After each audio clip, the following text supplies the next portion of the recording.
all of the hard work is still to be done. The issue of who governs the place, the issue of who keeps the place secure, how far do the Israelis withdraw and for how long? None of that has been resolved. And I have real questions about whether Donald Trump has the patience to follow this through. Today was the great day for him, but that peace prize is contingent on real peace. And that's not what we yet have. This episode is brought to you by Revolut Business, the all-in-one business account to manage your finances. Nothing makes you feel like a sucker faster than bad exchange rates. Revolut Business, though, keeps it simple. Over 30 currencies at the same interbank rates that banks use, with plan allowance and during market hours. Don't want to track markets? Set automatic orders and price alerts to time your deal. Paying salaries in places like Dublin or suppliers in Sydney, no problem. Revolut gets it there fast to more than 150 destinations and without blowing your budget. Yeah, it really is global business without fine print headaches. It's transparent, it's quick, and it's reliable. Exchange like an expert. Open a Revolut business account today by scanning the QR code on screen or using this link in this episode's description. Add money by the 31st of December 2025, and you'll get a 200 British pound welcome bonus or the equivalent in your local currency. Feature availability varies by plan. This offer for new business customers in the US, UK, Australia, and Ireland. Fees and terms and conditions apply. Welcome to The Rest is Politics US. I'm Katty K. And I'm Anthony Scaramucci. Good morning, Anthony. Good Monday morning. Very exciting news from Israel. I found the scenes of the hostages being released very moving. That's where we're going to start. I think ending the war in Gaza may be a little strong for today, but he's got the hostages home. Phase 1 is complete in this hostage and prisoner swap. Now some of the hard work continues. We've seen Donald Trump give an hour-long speech in the Israeli Knesset to lots of applause. He was basking in a victory round in Israel. So we're going to talk about that, how he really got it done, what it says about his peacemaking abilities, the deals he wants to do. He says he wants to quickly move on to Ukraine next. So he's racking up those deals that he needs to do ahead of the 2026 Nobel Peace Prize. We'll talk about that. Then in the second half, we'll come back and talk about how Donald Trump is using tariffs to manipulate the market. We saw extraordinary events on Friday after Donald Trump truthed that he was not going to meet Xi Jinping and he was going to put 100% tariffs on China. Markets didn't love that. Not surprisingly. So over the weekend, what do you know? He truthed something else. And we'll talk about these market manipulations. But first of all, Mr. Scaramucci, it is Monday. I don't know if you went to church yesterday. I know you are a church goer. I am not a church goer, but you are a church goer, which is very nice. My daughter is a church goer. So I'm assuming that you have a good chance of going to heaven. I'm going to leave that up to God, obviously. I've been to enough confessions, so who knows? So but I usually go to mass. You may have done your confession time. Just so I usually go to mass at 5 p.m. on a Saturday because it's a more convenient time. But anyway, Donald Trump. I mean, we have some tape, right? So let's roll the tape. Go ahead. You had talked a couple weeks ago. You were doing an interview and you talked about how you hope to end the war in Ukraine because it might help you get into heaven. How does this help? Does this help? I mean, I'm being a little cute. I don't think there's anything going to get me in heaven. Okay, I really don't. I think I'm not maybe heaven bound. I may be in heaven right now as we fly an Air Force One. I'm not sure I'm going to be able to make heaven. All right. First of all, the guy deserves a tremendous amount of credit. Some of our viewers obviously despise Trump. You know my feelings. I've been pretty open about it, but he deserves credit for putting the pressure, and I'm going to allow you to analyze that for us, how he put that pressure, because you know that it's roughly the same peace deal as Blinken and President Biden put together, couldn't get it done, couldn't pressurize Bibi Netanyahu. But Mr. Projection, Donald Trump is worried about something, Katty. There could be an Epstein bomb in his midst, right? Eric Swalwell is tweeting last week. I've talked to the members of the Republican caucus here in the House, and they're ready to split from Trump. They have seen the Epstein files, do not like the Epstein files, and he's signaling. He signaled to the generals, I'm out of shape, and something's wrong with my leg. I can barely get down the steps at Air Force One. Now he's telling Ducey from Fox News he's not going to heaven. And who would know better than Donald Trump whether or not he's going to heaven, Katty? You just said it was up to God whether he's going to heaven or anybody's going to heaven. No, but what's your reaction to him saying it? I leave it up to God whether or not I'm heading there, but go ahead. I think you're right. With Donald Trump, a wise Trump ally once said to me, it's either projection or confession. And in this case, there could be some projection. I heard it, and I also thought one other thing, which is that is there an element of Trump blaming the libs again? That however much I bring peace to the world, I can't get the Nobel Peace Prize. The liberals are never going to say that I should go to heaven. He has this kind of, I can save the world, but I'm still a victim thing a little bit going on. So I wondered if there was a touch of that, but this could just be confession. So I'm going to move over to the peace process and so forth. But I wanted to bring this up at the beginning of the show because there's deflation there. He looks deflated. Yes, he gave a rousing speech.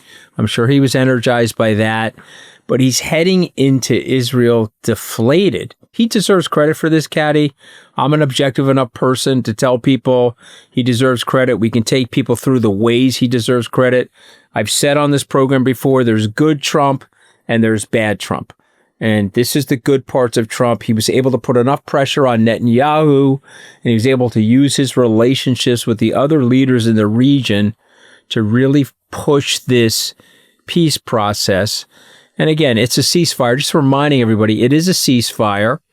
Hamas may or may not go easily here. I don't think there's when I've read through the 20 points, I don't think there's any real outcome where Hamas has lots of political power in the region anymore. But we'll see. But what's your reaction to it? How did he get this done, Katty? And do you think he deserves credit as well? Yeah, I think he absolutely deserves credit. And you see that in the response to him in Israel today, not just in the Knesset, but out on the streets of Tel Aviv today. It was an interesting moment during the speeches preceding Donald Trump. Bibi Netanyahu gave a very long speech as well, which, by the way, Trump kind of criticized him for, saying, I didn't know you were going to speak for so long. Hold on a second. This is all meant to be about me. And in Hostage Square, they started playing Bibi's speech on a loudspeaker, and there were boos. Donald Trump is not getting booed. He is getting welcomed as Air Force One flew over Tel Aviv. There were cheers from people on the ground. So Trump is popular. Bibi is not popular. How did he get it done and Joe Biden didn't get it done? I think there were a few things. First of all, it was interesting listening to J.D. Vance, who was on all of the Sunday shows yesterday, who talked about the unconventional nature of Donald Trump's diplomacy. He said, diplomats have always done it a certain way. It's this slightly populist message of the experts are wrong, is effectively what J.D. Vance was saying. And the experts have got this wrong, and the Biden team did it the conventional way, even though this is kind of the same plan. And Donald Trump comes in and he uses unconventional means. And the unconventional means he used in this instance was getting his son-in-law, Jared Kushner, who has close business relationships with many of the Arab leaders, in business deals that some people may raise an eyebrow at because he is the president's son-in-law and he's making a lot of money in the Middle East. But Trump realized he could use his son, Jared Kushner, who is trusted by Gulf leaders, to also come to the table and put pressure on Hamas. So he managed to work this from both sides. The key moment, as we said on the podcast last week, was the bombing of Doha, which was a mistake by the Israeli government. And that also gave Donald Trump a window when Netanyahu was vulnerable and weaker because this had been a mistake. And he was also furious because he had not really been given a heads up. And he didn't scold Bibi Netanyahu in public, as Joe Biden had done. So he managed to keep that relationship going. And I think Vance was right. This was an unconventional approach to diplomacy that many people thought wouldn't work. But Donald Trump managed to bring this together. And it was by finding the right ways to put pressure on both parties. I think it's also worth pointing out that you have an interview with the Qatari prime minister saying, listen, we deliberately separated off the hostage deal, which the hostage prisoner swap, from the long-term stuff, because if we tried to get this all done all together, the hostage prisoner deal wouldn't have happened. So there's also a realization from people in the region and in the White House, is my understanding, that this is not the easy part. Hostage negotiations are difficult, but this was the easier part. And now the question everybody has is, does Donald Trump's focus stay on this? Because this is going to take months or years. I mean, we're seeing the pictures of Gaza, right? We see there's already fighting today. Day one of this so-called peace process, 27 people have been killed by Hamas in Hamas fighting against clans in Gaza City. There are reports that Hamas is executing Palestinians in order to reassert their authority. They've called up 7,000 Gazan citizens to be part of a security force. You're right, Hamas is not necessarily going anywhere fast, and that means the continued attention of Donald Trump. And do you think he's going to do that? I mean, what do you think he is now, having got this moment, his applause in the Knesset, the cheers in the streets of Tel Aviv, does he stick with this? What do you reckon? It's unclear. It's the Middle East, so it's very hard to predict things. It's going well right now. We should savor that moment. These lives that were returned after 2 years. 2 years, it's just extraordinary pain, 750 plus days. So I want to ask you this question, though. Jared Kushner is a $55 billion deal. He's teamed up with the Saudis, and he's going to buy and take private the video game maker Electronic Arts Media. Fine, no problem there. He's spent 4 years in the administration building terrific relationships with the Middle East. I was at a dinner 3 years ago, I guess it was 2022, at the Palace with MBS was there. Jared sat right next to him. I was at another table, but it was a beautiful dinner. I applaud Jared Kushner's ability to build these relationships, and I also believe that Jared Kushner is a very smart guy. I've listened to more than one podcast that he's been on describing the Middle East. He's well read on it, and he's done a very good job, in my opinion, as an envoy. But my question to you is, the world of separating business and politics in the United States now over? Because I know that there are righteous sniffing ethicists that would look at this and they would say, okay, this is bad news. You can't have the politicians and the business leaders this close together, because that will create tremendous amounts of corruption, and the common person in the United States will lose faith in the process, which is why we've always tried to separate the business from the politics. But is that over, Katty? Because when you poll this stuff, by the way, because I looked over the weekend at the polling on this stuff, the Americans seem indifferent to Donald Trump making a couple of $1 billion. You're shaking your head, so you're agreeing with me. Yeah. And the Americans seem indifferent. Hey, if Jared Kushner can help bring home the hostages, and he's getting a $55 billion deal with the Saudis, MBZ told Jared 3 years ago. Mohammed bin Zayed. MBZ, the United Arab President Emirates. of the UAE, personal friend of mine, know him forever. He said to Jared, and I quote, "You're going to be the guy that helps to deliver the peace. You have the subtlety, you have the understanding, and more important than all of that, you have the trust of all these people." So I want to give Jared the credit for all this, but the question I have is, are we going in a direction now where the politics and the business, so people are going to look at the politics and say, hey, this is a way for me to make several $1 billion for myself? And Katty, what are your thoughts on that? And where do you think we're going from here? I think that's, super interesting points, Anthony. I mean, it's a very interesting way of framing this moment. Ironically, I interviewed Jared early on in the first Trump administration. He said to me, the only person that can bring peace to the Middle East is my father-in-law, because he has negotiating skills like nobody else does. We're going to do the thing that no one else has managed to do because he is a unique person. So it's kind of ironic if actually it turns out to be Jared and his relationships that actually have brought this home. And I think we need to caveat this whole conversation with peace in the Middle East.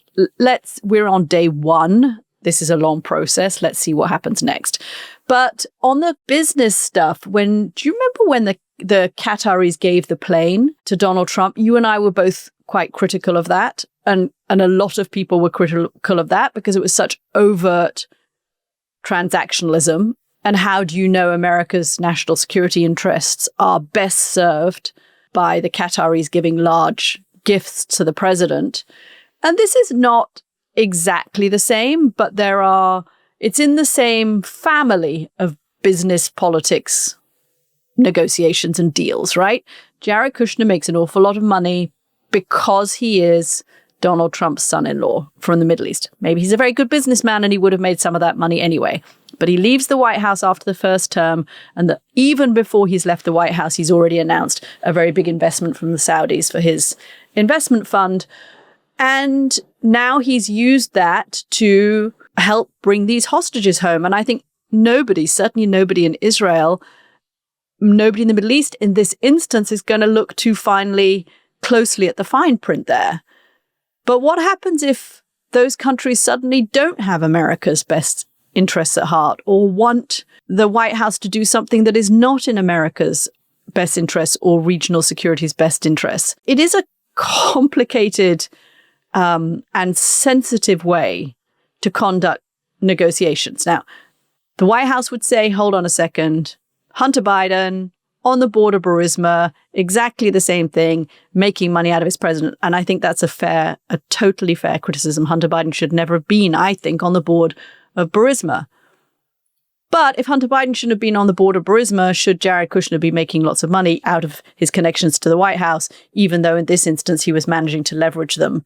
And I say this as a mother, that if I was the mother of one of those hostages, I would have sold my soul to the devil to bring my child home, without a question. So it is complicated, but in this instance, it worked. It doesn't mean that it's in America's best interest always, or that this should ideally be the long-term way that America conducts diplomacy. Is that too pious of me? I think it's wrong, Katty. I couldn't do it. Okay, there's a reason why I'll never be as rich as these guys, because I look at these certain situations. Okay, say I'm not going there. I'm not doing that. But there's certain other people that are like, hey, this doesn't bother me at all. And there's a real politic to it, meaning that this is the way the world works now. And drop your piety and just work with the world the way the world works. What do you think the downside is?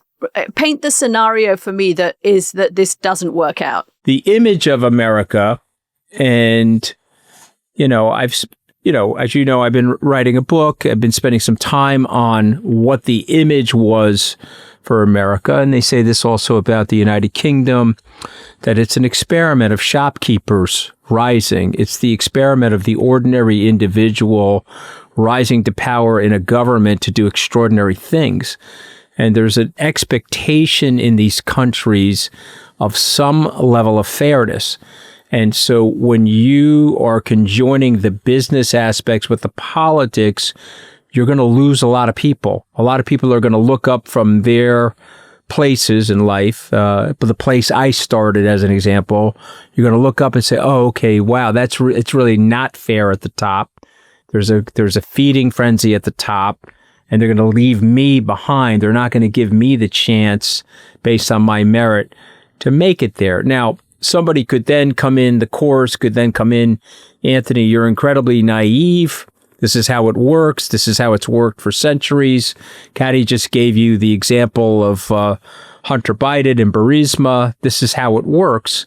Maybe so, but it is better when it works in the underground, Katty. It's better because the aura of America and what America really represents to the world and to its own people, we're going to lose something that I personally don't want to lose in America.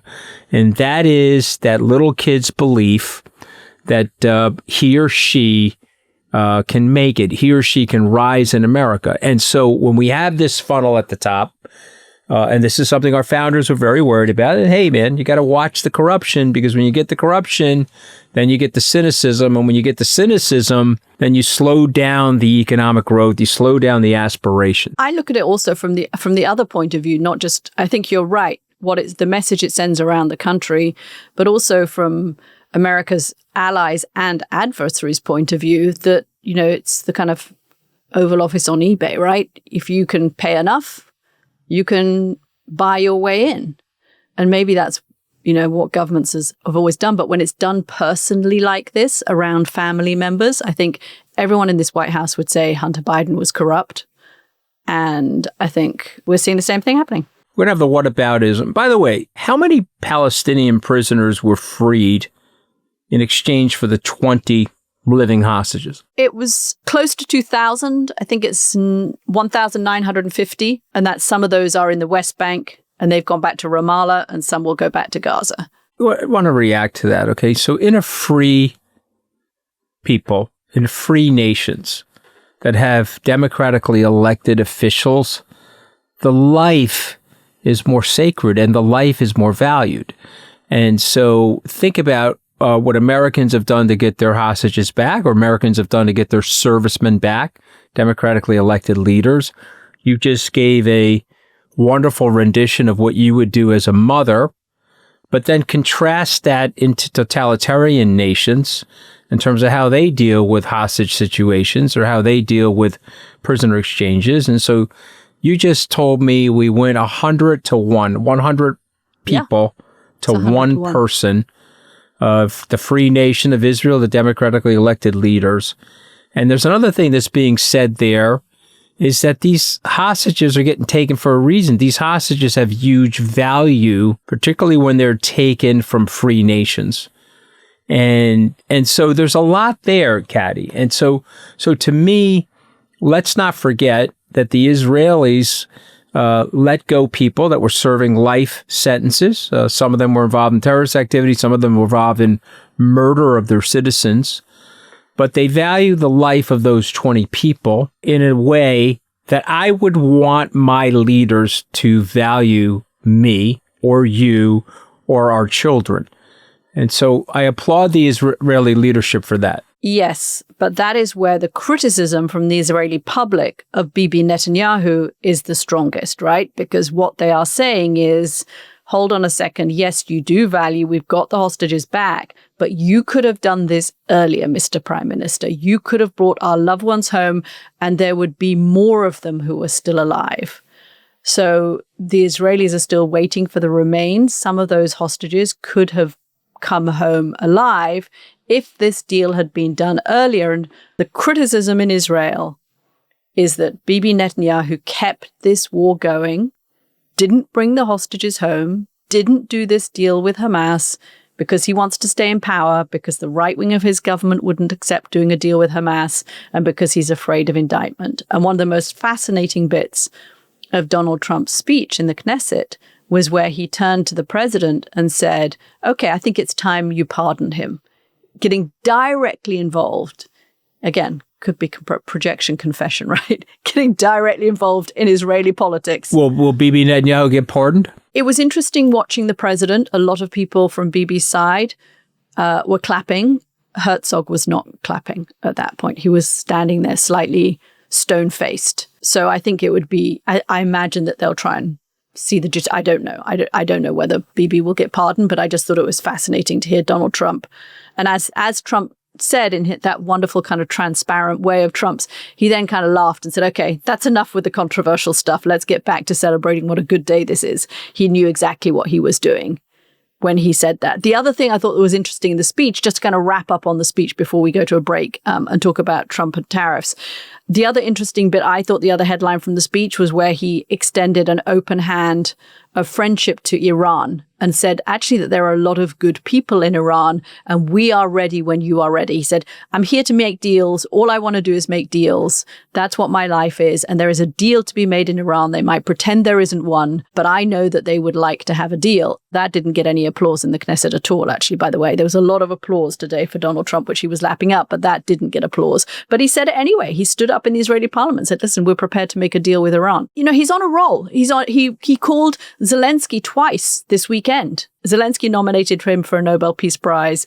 Netanyahu will nominate him for a Nobel Peace Prize for next year. He feels he is on a peacemaking role at the moment. You texted me that and you said the isolationist president is making calls. He's calling around. He's become an interventionist president in a different way. There's something about Trump's personality that has enabled people there's a space that gets created where people are like, a normal president, I'm not doing it. An abnormal president, I'm doing it. Why did Netanyahu give the bird to Joe Biden, but he relented for Donald Trump? Why is he able to flex on the Iranians? He's dropping bunker buster bombs on them. The Iranians are praising his peace initiative in Gaza. He says he might send Tomahawks to Ukraine to start bombing into Russia. Okay, but they did clear several ICBMs went into Russian territory and blew up electrical facilities. Yes, with American intelligence help. Exactly. And the Russians are super pissed off about that. So he did clear that. Okay, so go ahead. What is it about Trump? Because I think there's an important historical point to be made here. I mean, Trump would say, and has said in public, it's the madman theory of diplomacy, that you want your rivals to be so on edge about what you're going to do that they're happy to make a deal with you in case you go to the max. That's what his whole operating method is. It's the kind of Nixon approach. And I think to some extent, the fact that you have 20 world leaders in Sharm el-Sheikh, they're there for the Middle East, but they're also there because they know Donald Trump wants to see their face around the table, because they want to get FaceTime with him and they want to make him happy. Because if he's not happy, what's he going to do? He's going to leverage his tariff regime that we're going to talk about in the second half and hit them with the most punitive tariffs. He might not bomb them as he bombed Israel, but he might tariff the heck out of them, which is an economic equivalent of bombing them. So I think that's what it is. But I think there's something else that I suggested earlier, which is that the whole essence of populism is that experts are wrong. And there was an interesting article by Bob Lighthizer, the former trade negotiator for Donald Trump from his first term, in the FT this weekend, in which he said exactly that. The economists have got it wrong for years. And that is the premise of populism, is that we're against the establishment, and the establishment includes the experts. And we are the people that are going to break things and do things differently. And one of the really interesting lines that Netanyahu used today was, we were right. There were all these naysayers about bombing Gaza City, but we were right. I mean, one of the sad things today was that nobody really mentioned the Palestinians. I mean, Trump mentioned them in a sentence or two. And I think it is worth remembering that hopefully we'll get journalists into Gaza now. And there has been so much devastation in that city and so much suffering against Palestinians. And I fear that it's not over for them in Gaza. But I think that if I was to kind of put it in a theory, that's where I would put it. I mean, I think it's well said. Reagan was able to do that. Nixon was able to do that. Carter not able to do that. Biden not able to do that. You know, Clinton actually couldn't do that, but he sent so many cruise missiles into the Bosnia-Herzegovina conflict that they finally relented. But there's something about nihilism, and there's something about being a nihilist where others look at it rationally and say, shit, this guy's crazy. He may pull something on me that I'm not ready to tolerate, and they start negotiating. I think I said last week that if Trump pulls this off, he deserves a peace prize. And I want to make it clear that what I mean by pulling this off is more than just what we saw today. It's the hostage exchange, which was the hostage exchange. I think the peace prize would come to any American president who manages to see through a real and lasting peace with a solution for the Palestinians. All of the hard work is still to be done. The issue of Hamas's weapons, the issue of who governs the place, the issue of who keeps the place secure, the issue of what to do about the tunnels, what do you do with how far do the Israelis withdraw and for how long? What do you do with the enormous amount of anger and hatred that people in Gaza now feel towards Israel? None of that has been resolved. And I have real questions about whether Donald Trump has the patience to follow this through and the commitment to keep going. There is not much track record of Donald Trump having the patience to see things through that get hard. And today was the great day for him. He loved the optimism in the Knesset, but that peace prize is contingent on real peace. And that's not what we yet have. Hey, listen, I said last week they'll never give it to him, but let me stipulate this. If he figures out a way to resolve the Ukrainian conflict, he figures out a way to get to what you're talking about, something more lasting in the Middle East with Hamas and Israel.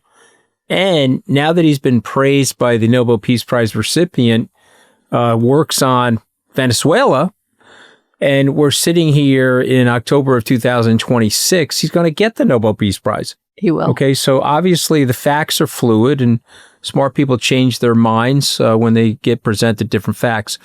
There's good Trump and there's bad Trump. After the break, we're going to talk about bad Trump.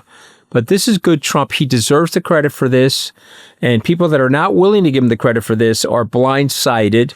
They're either overly partisan or they just hate the MF so much that they can't give him the credit. That is the Trump derangement syndrome. But one other thing that people are pointing out is that they wish that what Trump was doing abroad with these efforts around peace in the Middle East, he could do a little bit more of at home. We're going to talk about the tariffs, but if you look at the situation with ICE in Chicago, in Portland over the course of this weekend, the use of the National Guard. I drove back from work this morning. The National Guard is still on the troops of Washington, D.C. The retribution campaign against his enemies, not just Jim Comey now, but Letitia James, the prosecutor in New York as well. That is not the peacemaking Donald Trump that we're seeing on the international stage.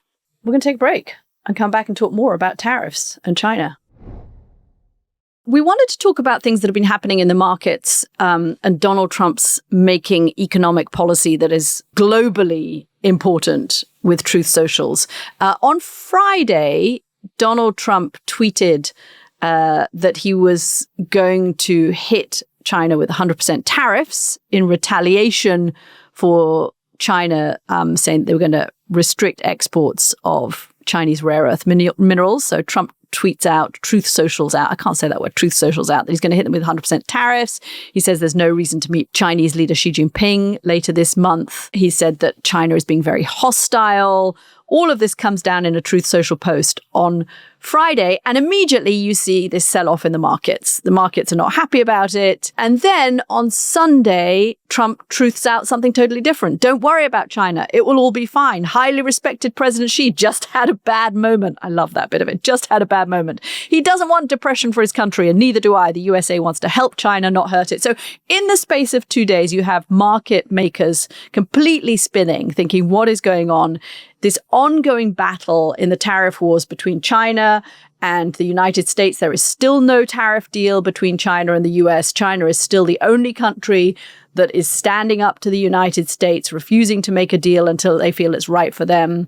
And I think Donald Trump has been a little flawed by the resistance he's met in China. I've been hearing from business people who operate in China that the Chinese really have kind of war gamed this all out. They were ready for these threats of tariffs. They knew that the rare earth minerals were the way to hit back. So you've got this kind of, tension, but then he deflates all of the tension on Sunday and leaves markets and investors scratching their heads. So I imagine, Anthony, you had a pretty busy day on Friday, and I wanted to know, because you texted me about this and there was something specific that you wanted to talk about that is going on behind the scenes. So tell us about it. Well, I mean, the market was down a couple of percent, but the crypto markets imploded. Okay, so we had a $19 billion liquidation in the cryptocurrency markets, which is the largest, I think, in the history of the cryptocurrency markets. It was a full-on implosion. But one of the things about the blockchain, and a lot of viewers and listeners probably don't follow the blockchain that closely, but on the blockchain, you can do a full forensic detail of what's going on. And so, of course, the sleuths on the blockchain discovered that minutes before Trump made the announcement, there was a short position put on by a very big whale, a very large crypto person, betting to short the market. And sure enough, after the announcement, the market imploded. And then shortly after that, the person covered for a $213 million profit. Now, we don't know whose wallet it is because that's anonymous, but you can actually see the wallet and you can see. I'm assuming it wasn't you, Mr. Scaramucci. Wasn't me. First of all, I haven't talked to Trump in a while. And secondarily, he didn't give you the little tip off. Yeah. And secondarily, it's just not my MO, unfortunately, which is why I'm never going to be as rich as these people. But I point this out because there are no coincidences in the market. And I point this out that this is not the first time that this happened. And there are people in the know that are betting the Trump on again, off again, the Trump taco. 2 days later, Trump is tweeting on Sunday that everything's going to be fine with China.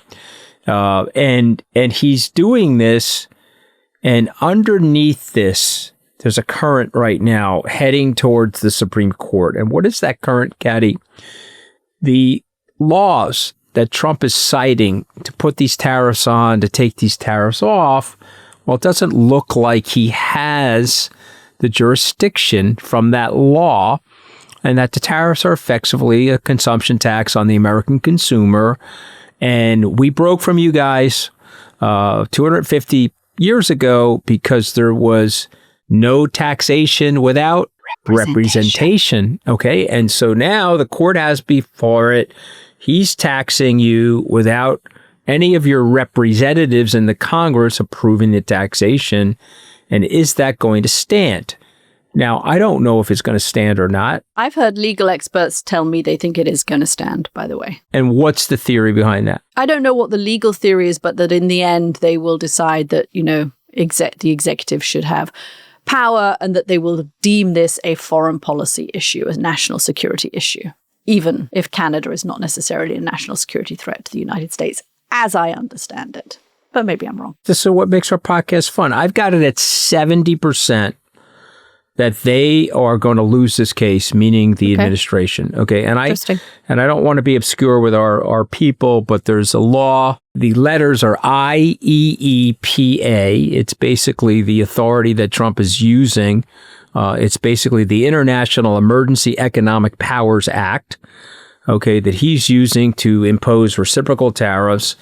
And when you read that law, it is very, very narrow.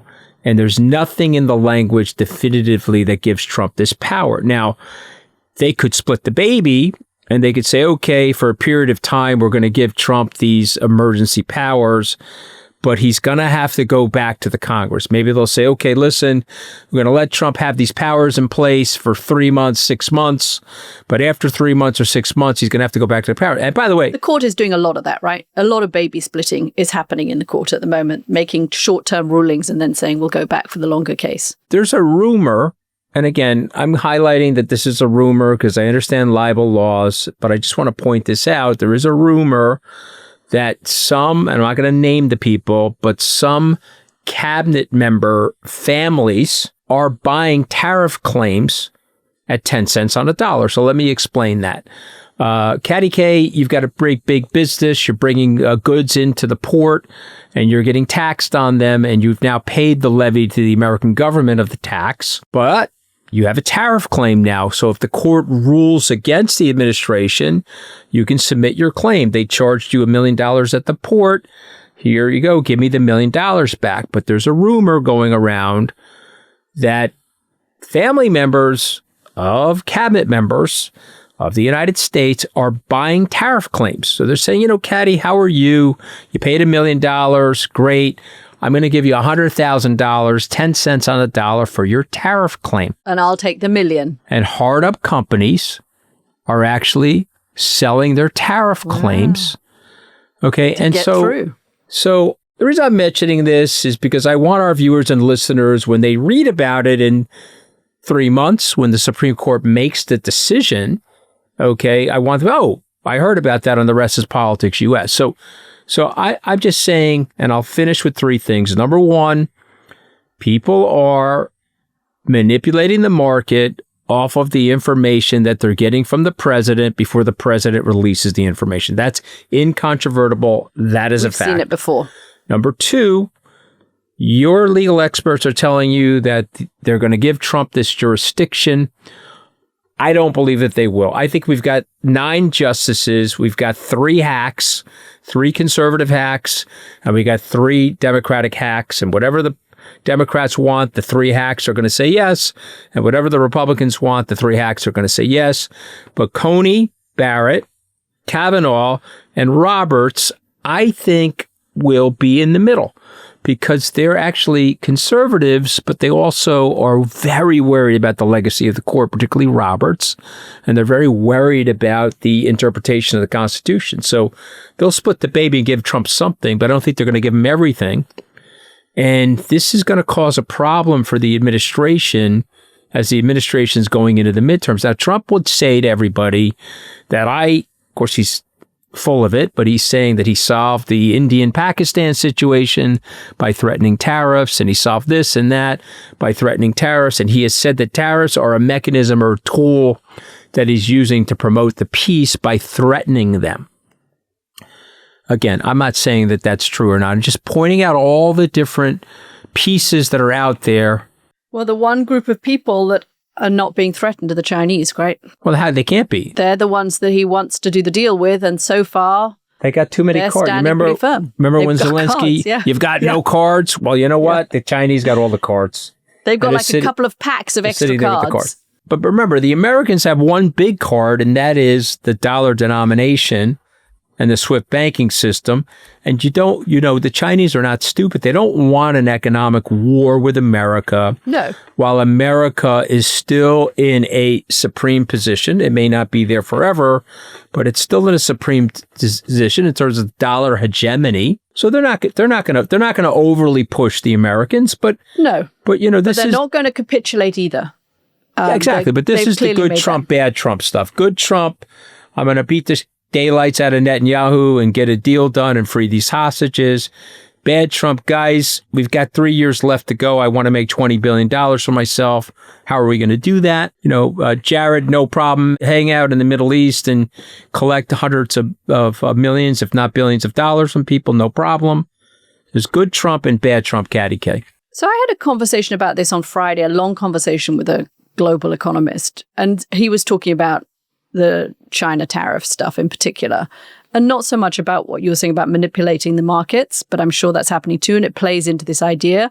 And this guy speaks to a lot of central bankers around the world, and he says they have real questions about whether the US can manage the global economy still. They've got questions about the supremacy of the dollar. They don't know where else to go in particular. It's why you've seen gold go up so much, and crypto too.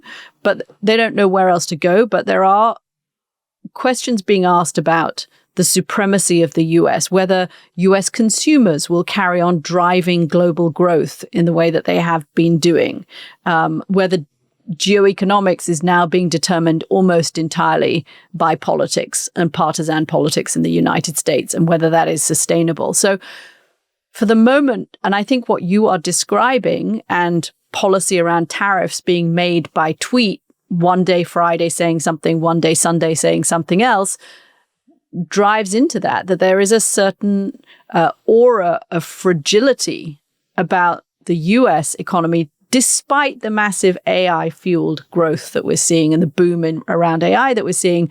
Underlying that, add into that America's huge deficit problem, the fact that neither Republicans nor Democrats want to deal with it. There are real questions about the solidity of the US at the moment. However much Donald Trump touts that this is the greatest economy there's ever been, I'm picking up a lot of that, a lot of questions about. And it's just, I think at the moment, people are looking, where else do we go? They're trying crypto, they're trying gold, trying other currencies. Deals are being made in yuan that were previously being made in dollars. Why is Russia managing to avoid the sanctions? Partly because they have kind of shackled together an alternative to SWIFT. I mean, it's cumbersome and it doesn't work very well, but people are looking for alternatives to America in a way right now that they were not doing a few years ago, that they were not even doing after the 2008 financial crash, by the way. Well said. We'll see, but if you get the call next time, Anthony Scaramucci, of some little tip-off, if you could just hand it my way as well, if you get Donald's on the phone, Anthony, sell. Just if you could just send that to me, that would be great. Well, unfortunately for people like you and me, we'll be in shackles, Katty. The people that are around Trump are not in shackles, which was my earlier point about the developing, the big creeping people and the little people. Yeah, my earlier point about the creeping cynicism that comes into play when you mix the politics and the business. It equals a broad spread grab bag of corruption. But again, I'll just finish on this note. If you're worried about an economic hegemony, you have a grab bag and you have a feeding frenzy at the top, and people are like, I don't care about anybody else anymore. Let's forget the social contract among ourselves. What's in it for me and my family? And so weirdly, that's a vicious circle that contributes to the economic dislocation and the economic shortcomings of America, which I hope doesn't happen. There's so many good things going on in America.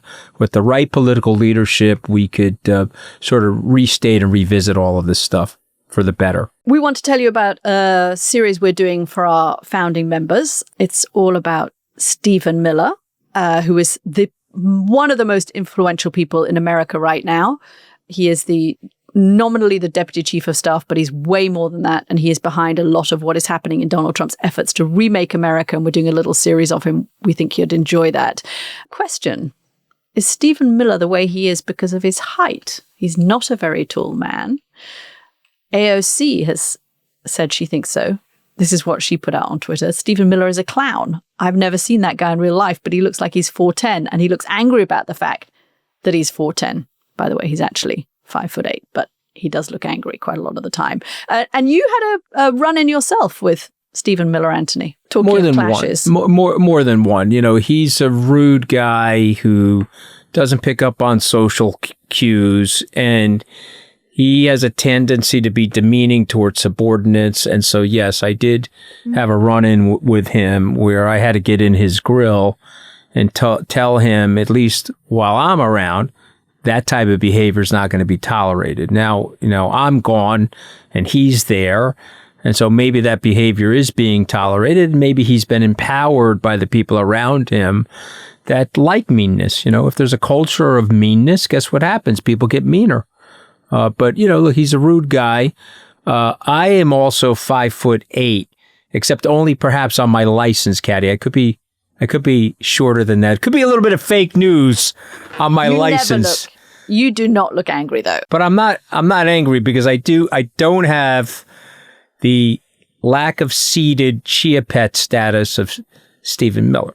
You know, and I thank God I don't look like a bulb that hasn't bloomed properly like Stephen Miller. But anyway, AOC and I are, I'm sorry, I'm still going to go. I'm still going. Stop. No, I'm still going. Enough. I'm still going. We want to wrap up this episode. We want to give people to listen AOC and I agree.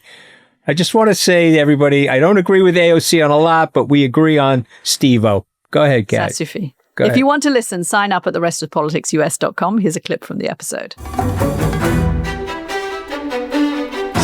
So tell us what it's like to be the deputy chief of staff in the Trump White House in the second term. I think it's important to have a comparison and contrast, if you don't mind, because in the first Trump White House, be the deputy chief of staff, not a biggie. In a lot of other White Houses, deputy chief of staff, you know, got some roles, but you're really taking full orchestration, full direction from the chief of staff. Trust me, John Kelly's deputy chiefs of staff, whoever they may have been. I don't even remember who they are. Exactly, which is more to my point. They took direction from John Kelly, and they more or less kept their mouths shut. They weren't on CNN all day, and they weren't opining to the press, and they certainly weren't using X or what was formerly known as Twitter. So I think it's very important to point that out. So with Stephen Miller, number one, I think, and I could be wrong, but I do think this, and I sort of know this, Susie Wiles, the chief of staff, if Donald Trump won the election last year, she was promised to be the chief of staff. And Trump liked that because Trump likes confusing people about himself. He'll say misogynist things, but he made Kellyanne Conway the campaign manager, first campaign manager that happened to be a woman, presidential history. First White House chief of staff as a woman made by Donald Trump in history. So she has a role, and she has a good relationship with the president. She keeps him organized, and she sort of defends him in certain ways and blocks access from certain people. She's definitely the one that firebombed Elon Musk, and she was the big culprit in that. But with Stephen Miller, it's a different thing. So Stephen Miller, you've pointed this out to me, others have pointed this out to me, he stayed true to Trump through everything. It's very important for people on this program to know that many people disaffected from Trump, including Fox News anchors that used to text me in the third or fourth week of January 2021 as Joe Biden was rising to power, oh, you may be right, Trump is unhinged. The things that happened during the insurrection were unforgivable. And again, we've said this on this program, but I think it's also worth mentioning, many establishment Republicans thought Trump was dead, which is why Kevin McCarthy said, I'm not going to impeach him. I'm not going to give Mitch McConnell the votes he needs or Pelosi to impeach and then potentially convict him. I'm going to fly down to Mar-a-Lago to kiss his ass a little bit because he still has a little bit of a base, but he's finished as a politician. But not Stephen Miller, Katty K. Stephen Miller was with him through and through, and Stephen Miller is a dweeb. Okay, he looks like a chia pet. I was just talk about what he looks like. Okay, okay, that is not where I was. I was kind of expecting another sort of highbrow analysis of Stephen Miller. I was not expecting you to go to straight for how Stephen Miller looks. No, it's very highbrow because I'm going to explain why it's so highbrow. He's a dweeb, and he looks like an unseeded chia pet. You know what I mean? Like the hair didn't grow in, and he's got that bulbous face, and he's sort of a ridiculous character, and he's not telegenic. He's articulate, but he's not telegenic. Good point. And what's the point I'm making, Katty? Because you just got there. So what's the point? Go ahead. Please make it for me. So you're making the point that despite that Donald Trump likes to surround himself with people who are telegenic. I mean, he judged, Pete Hegseth, Pam Bondi. He has all of these people who he's drawn out of the ranks of Fox News. And Stephen Miller really, it's weird I think it's kind of weird that we're even saying this, but Stephen Miller stands out for the fact that he's not remotely telegenic. In fact, he's not good on television at all because it comes across as this kind of quite harsh. He's sort of like slightly got a sort of serpenty look about him. I hate to say that about the poor guy, but anyway, he looks sort of odd, and that is unusual in Trump world. Yeah. Is that where you were going? Yes, but also the others are puppets of Donald Trump. Stephen Miller is a brainiac. Stephen Miller is an implementer.